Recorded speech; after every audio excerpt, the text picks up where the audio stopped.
एका गावात एक प्रतिष्ठित वकील राहत होता. त्याची बुद्धी अतिशय तल्लख होती आणि कायद्याचे डावपेच खेळण्यात तो माहीर होता. त्याच्या डोळ्यात नेहमी काहीतरी नवीन चालाकीचे करण्याची चमक दिसायची. दुसरीकडे त्याच गावात गुरुजी राहत होते, जे आपल्या साधेपणामुळे, प्रामाणिकपणामुळे आणि अफाट ज्ञानामुळे ओळखले जात. त्यांचे शिकवलेले अनेक विद्यार्थी आज मोठ्या शहरामध्ये मोठे नाव कमवत होते. गावाच्या मध्यभागी असलेली विहीर उन्हाळ्यात सगळ्यांची तहान भागवायची. वकील साहेबांना वाटले की ही एक चांगली संधी आहे काहीतरी अतिरिक्त पैसे कमवण्याची. त्यांनी ती विहीर गुरुजींना विकण्याचा निर्णय घेतला.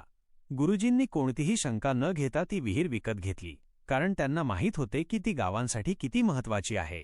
वकील साहेबांना वाटले की सौदा अगदी सरळ आहे, पण त्यांना काय माहीत होतं की हा सौदा त्यांना आयुष्यातला सर्वात मोठा धडा शिकवणार आहे. सौदा झाल्यानंतर 2 दिवसांनी वकील गुरुजींच्या घरी पोहोचले. त्यांच्या चेहऱ्यावर हलकं स्मित होतं, पण डोळ्यांमध्ये मात्र स्पष्टपणे चालाकी दिसत होती. गुरुजींनी त्यांचे स्वागत केले आणि बसण्यासाठी सांगितले.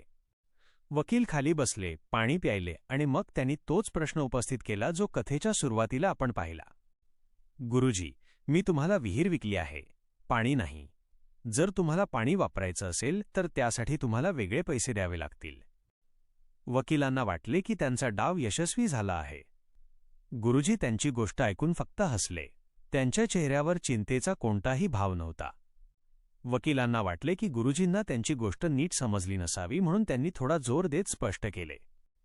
हे अगदी कायदेशीर आहे गुरुजी. आम्ही फक्त विहिरीचा सौदा केला होता. पाण्यावर तुमचा कोणताही हक्क नाही.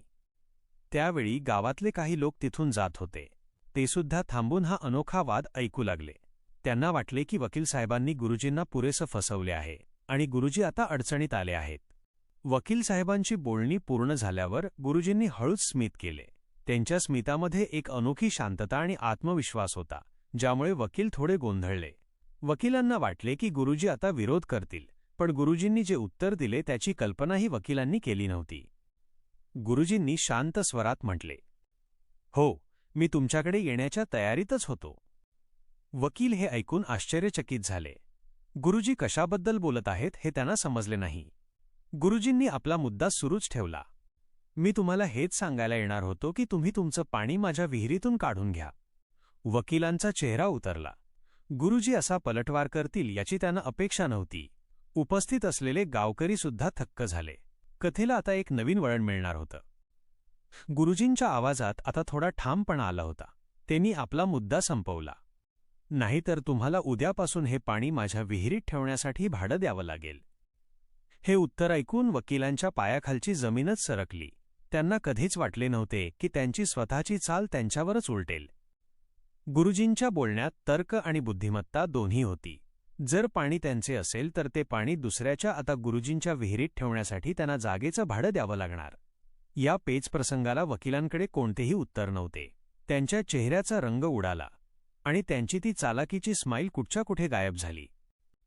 हे ऐकून वकीलसाहेब घाबरले. त्यांचा आत्मविश्वास पूर्णपणे तुटला. त्यांना आपली चूक कळून चुकली. त्यांची सगळी चालाकी निकामी ठरली होती. त्यांना समजलं की त्यांनी अशा व्यक्तीशी पंगा घेतला आहे, ज्याचं ज्ञान त्यांच्यापेक्षा खूप खोल आहे. वकीलसाहेब पटकन परिस्थिती सांभाळायचा प्रयत्न करत म्हणाले, अरे मी तर मजाक करत होतो गुरुजी.